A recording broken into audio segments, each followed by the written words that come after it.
Perfect. Well, hello, everyone. I am Veronica Turner, and I work for Honeywell Process Solutions, and I am based in Houston, Texas, where it's actually very hot today. I was sharing that we are over 100 degrees with the humidity factor.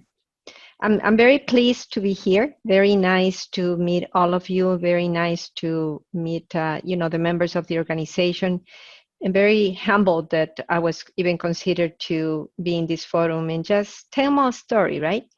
This is not about being the most knowledgeable or by any means, the person who has all the answers, but just a personal story that hopefully will resonate and will bring some value to all of you who are on the phone today. So let me start by saying I am originally from Ecuador. What a coincidence that one of your team members is also from Ecuador.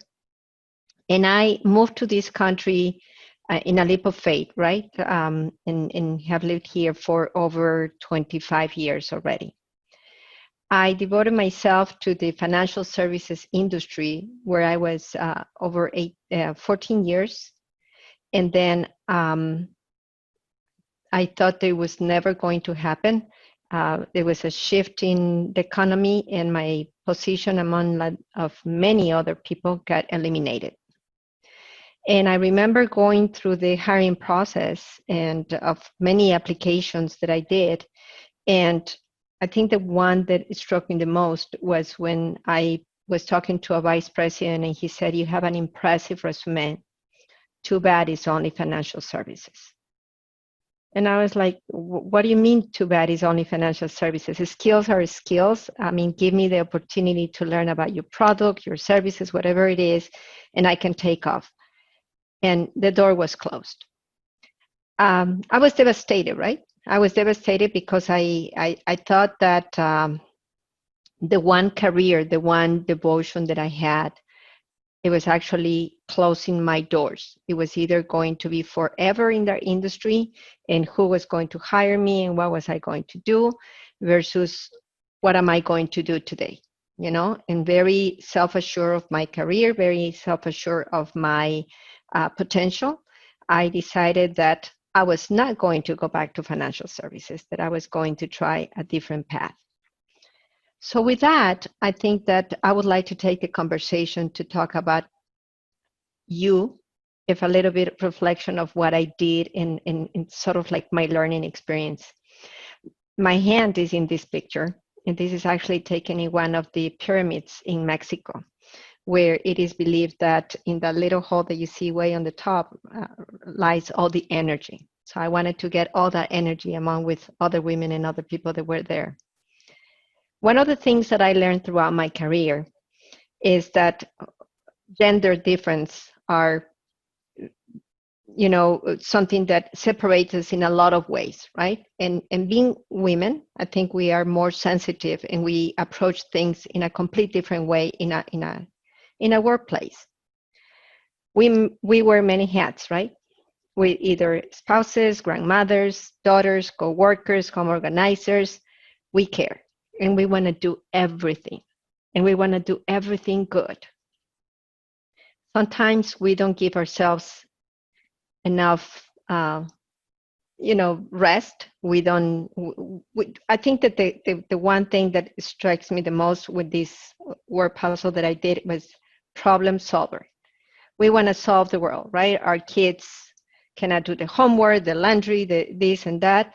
And then, in my case, I was a single mom of two. I don't have any family in the United States, so my neighbors became my support system. And I always had international responsibility, so I was always on the go. And it was very stressful, very stressful. And I felt extremely guilty, And I remember going to a networking event where I met the Vice President of Human Resources of Visa. And she started her speech by saying, "Guilt is overrated. My career is as valuable and has nothing to do with me being a good mother or not a good mother. I felt like a lot of weight was shifted already out of my shoulders, right? It was okay to be that career-driven person. It was okay to want to grow. I was not neglecting my children. They were fed, they were going to bed at a decent hour. I was hiring tutors, whatever they needed, and I was giving them quality time. So it was okay. So I don't know what's your hat. I don't know how many of these hats you wear, but whatever it is, I think we just need to kind of like relax and embrace a little bit and understand that sometimes we put ourselves in these very difficult situations that kids may not necessarily care that you travel or not. It is where you are able to sort of step out of that working role and say, for the next 10 minutes, I'm just going to be a mom, right? Or I'm just going to watch a movie or do whatever it is. It is more about the quality time versus the amount of time that we are um, spending with the kids. Going back to that gender part, I wanted to share a little bit, not only my personal story, but kind of like a interchange here with some facts, right? They really are eye openers. So these statistics come from the World Economic Forum.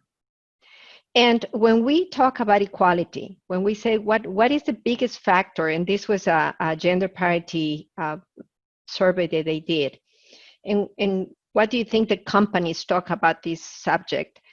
They said, by far, fairness and equality. That was the first. But as you can see, for the diverse answers, even sometimes they think there's just because there's a government regulation, right? Not because it's a true factor.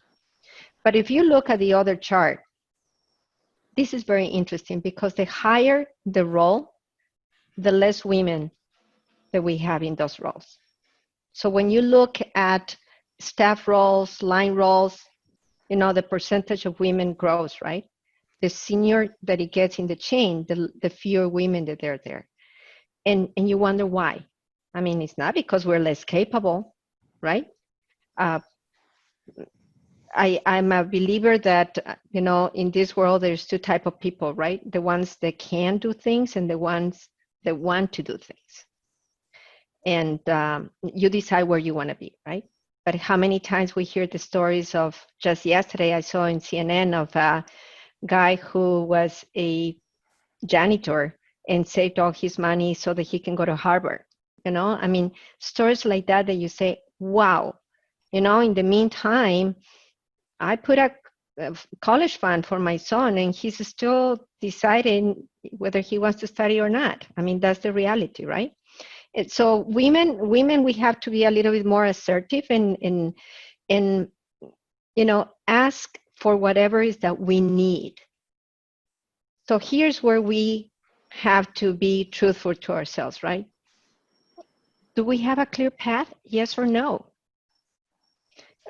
Do we understand our companies? Do we understand the culture of the company? Do we even understand the structure of the company, right?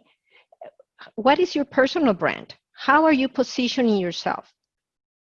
So I'm a coach. My daughter studied in Florida State University, and I became a volunteer for the girls that are and the boys that are graduating from college. So I help them with the LinkedIn profile, help them with the resumes and things like that.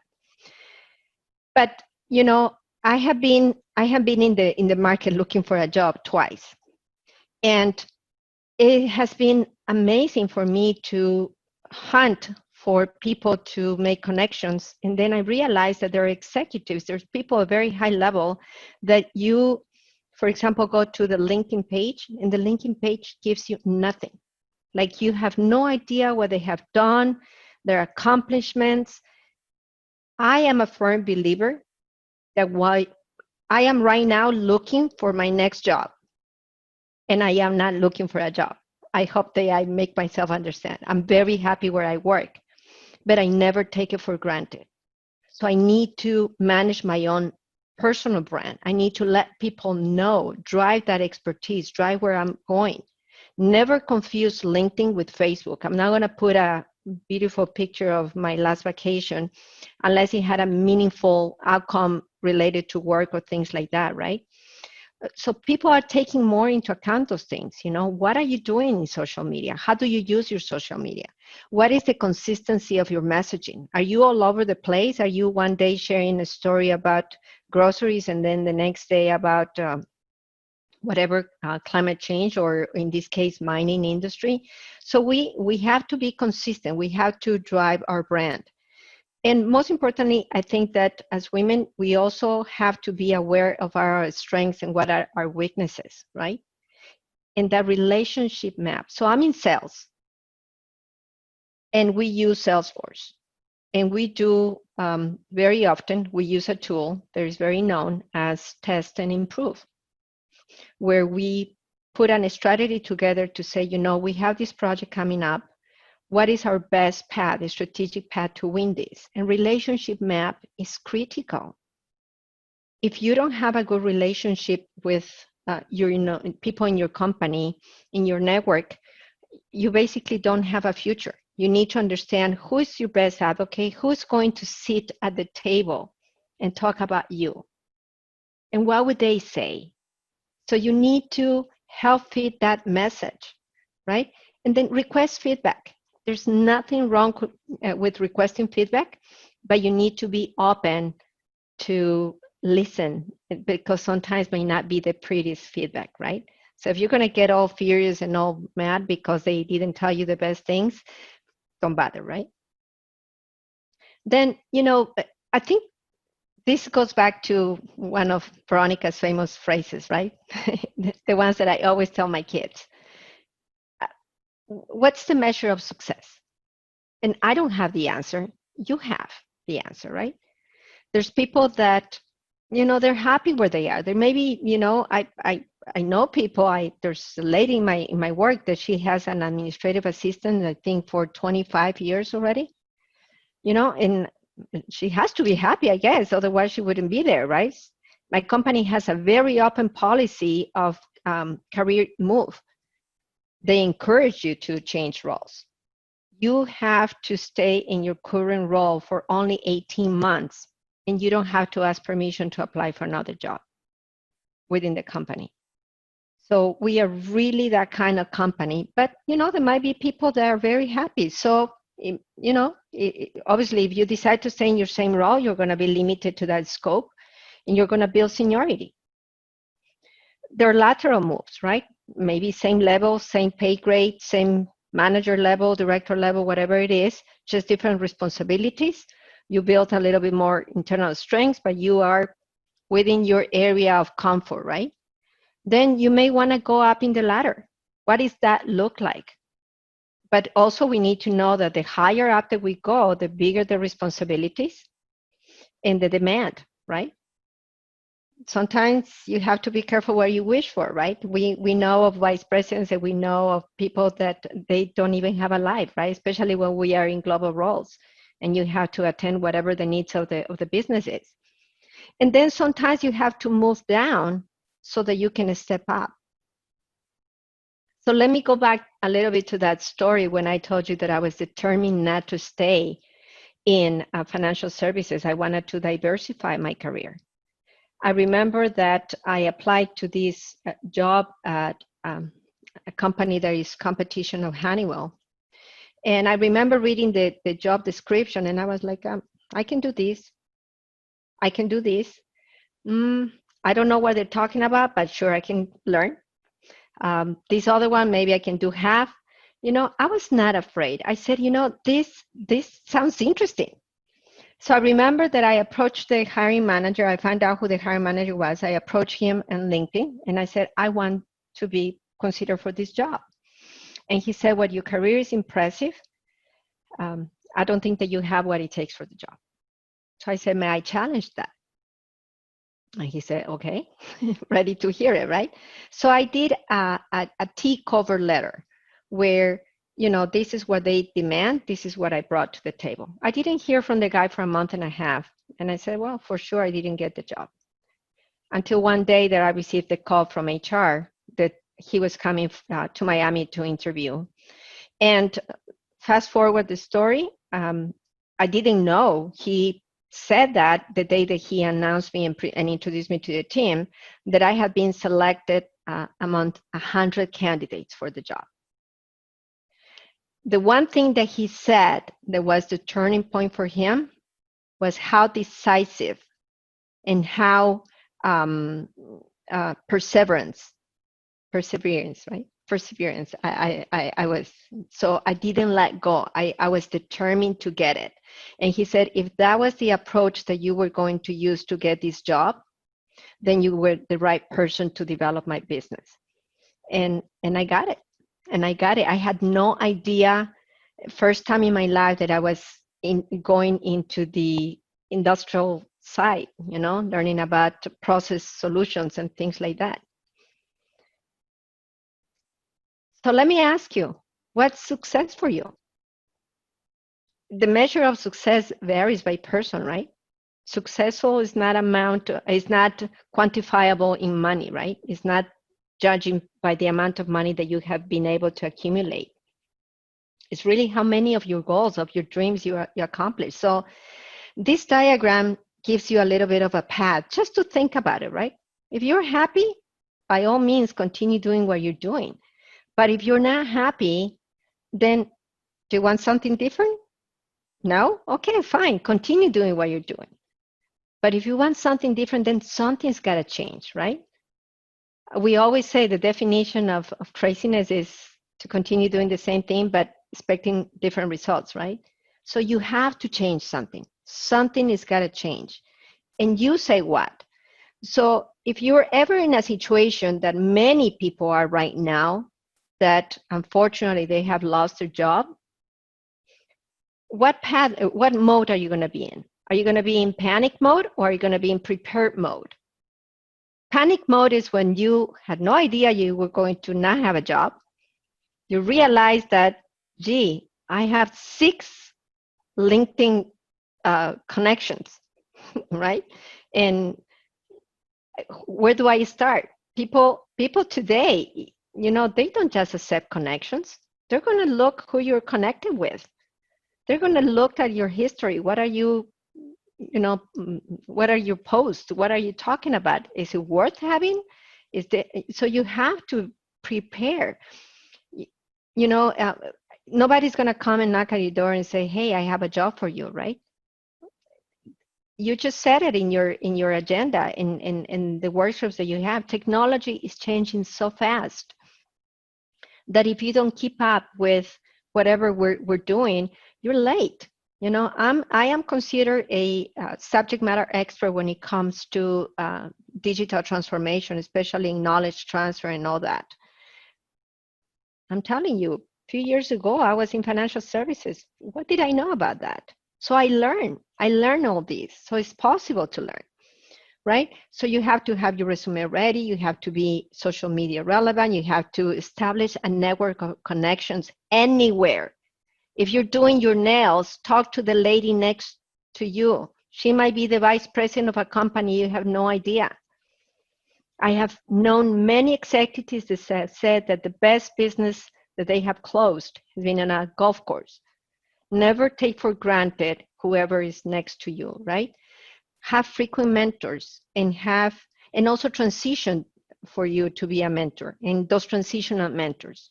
Who do I mean by transitional mentors? And we're going to talk about that. So the power of networking is critical, right? These are some of the pictures. One of the pictures that you see there is a breakfast that we had with some of the female members at the HUG meeting, which is Honeywell Users Group. And this is another leadership event that I attended. So find out, what does your organization offer? You don't have to wait for your organization to organize a team. You can do it. Just bring it up. Go knock at the door, find a sponsor, right? That's very good. Find a vice president, find a director, somebody that would like to be a sponsor for this, and start organizing. That's how we got together. We have the Women Interest Network, and there's a lot of Women Interest Network. Sometimes it's called Women in Networking. There's another organization very good here in Houston. It's called The Power of the Heels.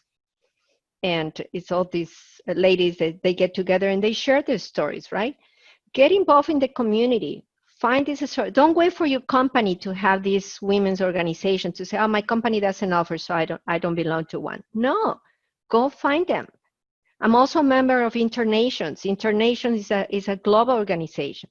You know, yes, they do have the party and the single groups or whatever, but they have a lot of networking and they have a lot of affinity groups. This is another part of a very interesting story, right? I was in a networking event and I happened to meet this fabulous lady. Her name is, her last name is Jacob. She was the CFO for Purdue University.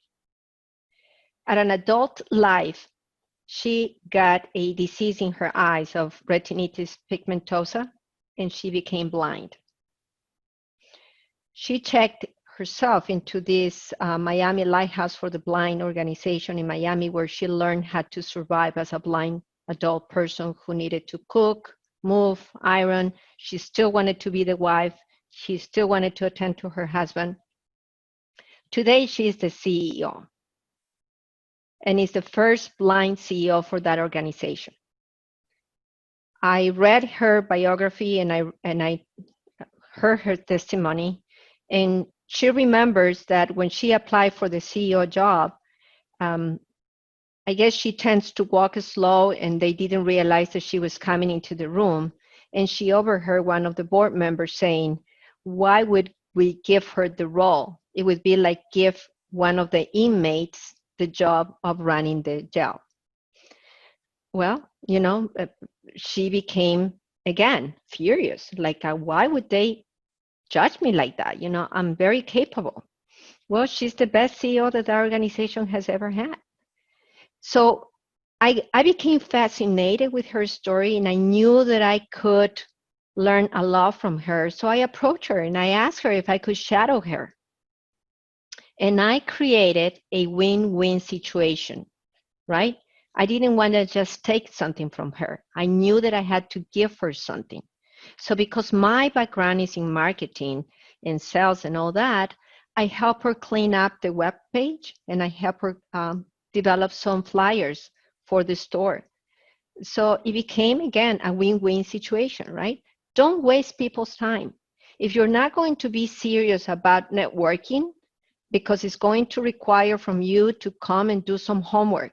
Don't ever go to a networking, especially if it's a one-on-one situation, and don't have an agenda. Be clear. These are my objectives. This is what I would like to get out of our meetings. And be prepared to also put your part. Learn something new. And this is about the change, right?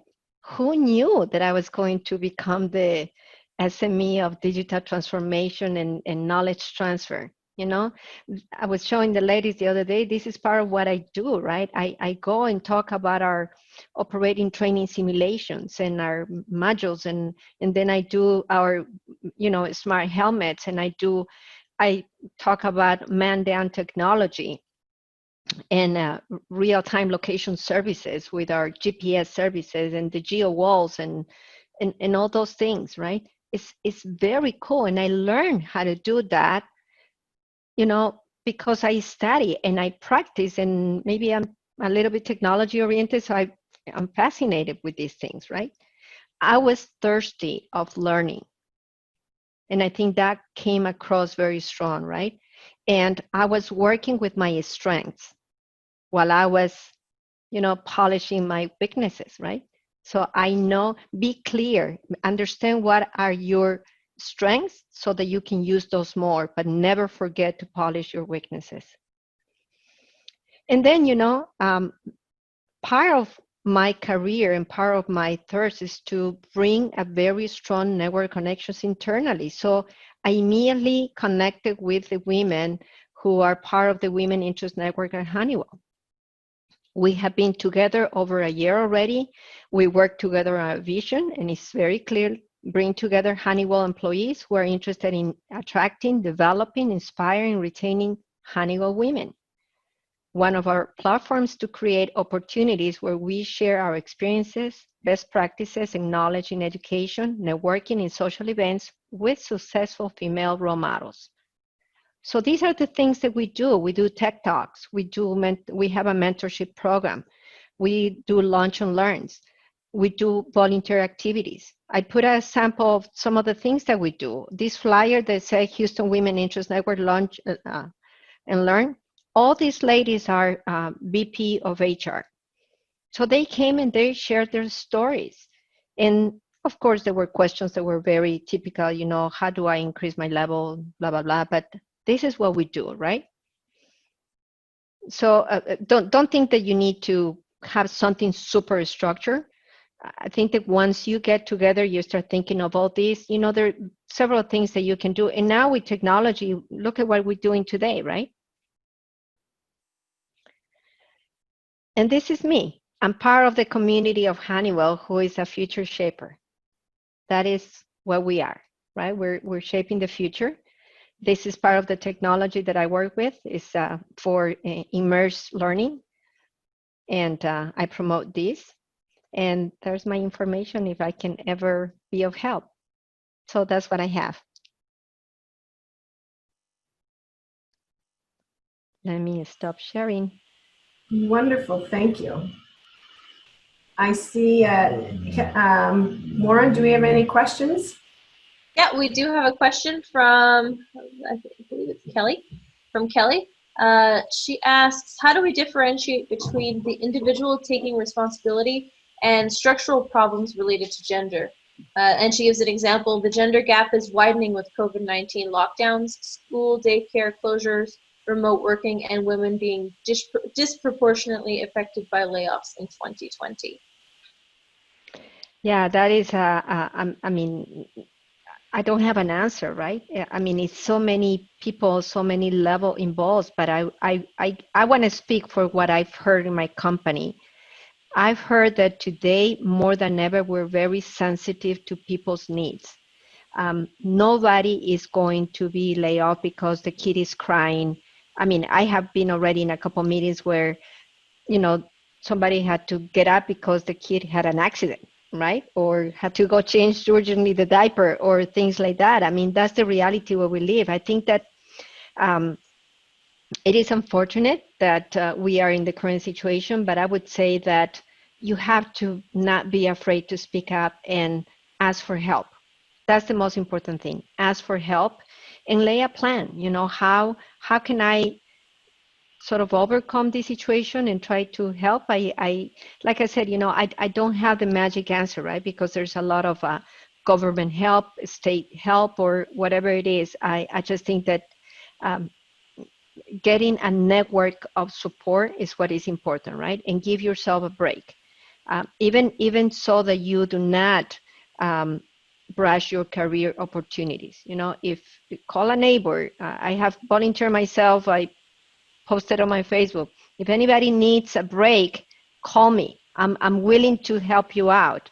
If you have that one important conversation, your one-on-ones with your boss or things like that, step away, but find a way. Don't let this situation impair your career opportunity.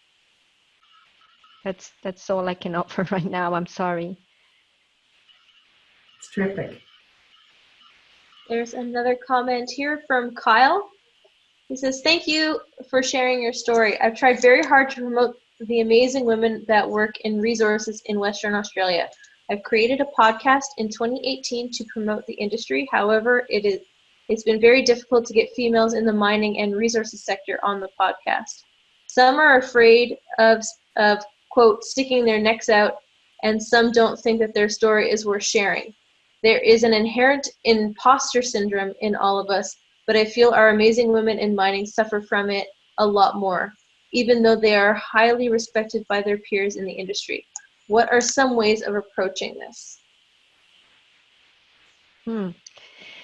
I would say, share your story, because I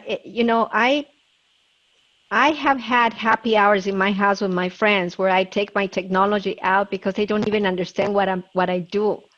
And they were like, that's so cool. I didn't know that you can do this. And you know, just yesterday I shared a video that I also shared on LinkedIn about refining process, right? How many of us put gasoline in the gas station and have no idea what the refining process, what is it really that goes behind that? I should have been an engineer, and I'm not an engineer. And sometimes I talk to people and they're like, they even introduce me as engineer, and I'm like, I'm not an engineer, right? My degree is in business administration, and I have a Six Sigma green belt, Lean green belt. But I wish I were an engineer, because I'm fascinated by that.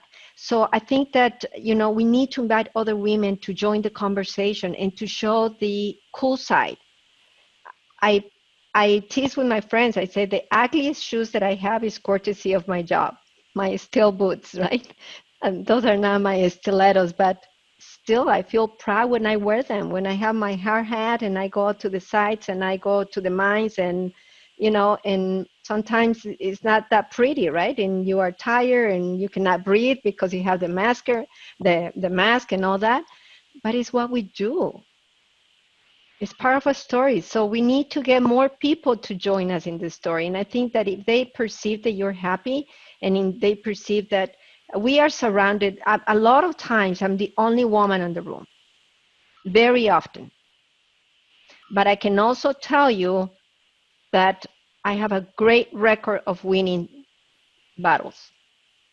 Because I think that precisely people are like, ooh, a woman talking to us. I mean, they're used to talking to other men. So perhaps they listen, you know, so use that to your advantage, right?